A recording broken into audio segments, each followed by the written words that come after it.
4600 ആളുണ്ടായിരിക്കും അതുപോലെ. അല്ല അത്ര പോരെ, 4600 ആൾ പോരെ. അല്ല ഞാൻ ചോദിക്കുന്നതാണ്, 4600 ആൾ നമ്മൾ 3000 തീരുമാനിച്ചിട്ടു. അത്രയും വേണ്ടത്. നിങ്ങളെ പ്രചരണം കള്ളപ്രചരണമാണ്, മനസ്സിലായില്ലേ? കളവ് പറയുന്നതിന് എന്തെങ്കിലും അടിസ്ഥാനം വേണം. അവന് പറയണ്ട.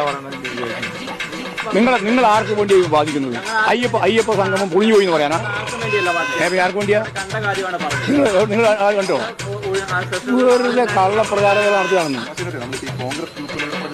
അത് എടുക്കുന്നത് കോൺഗ്രസ് തന്നെ എടുത്തത്. കോൺഗ്രസിന് വേണ്ടി ബാധിക്കുക ഇവിടെ വന്നിട്ട് വലിയ വിജയമാണ്, ലോകപ്രസിദ്ധമായ വിജയമാണ്. പോരെ, ലോകപ്രസിദ്ധമായ വിജയം എന്ന് പറയുന്നത് മലയാളം മാസമായ. പിന്നെ പറഞ്ഞോളൂ പിന്നെ പറയാണ്ടെന്താ?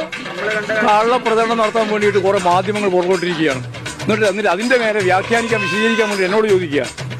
അതാ ഞാൻ പറഞ്ഞു, നാണോ മാനം വേണം എന്നിങ്ങനെ പറയുന്നത്.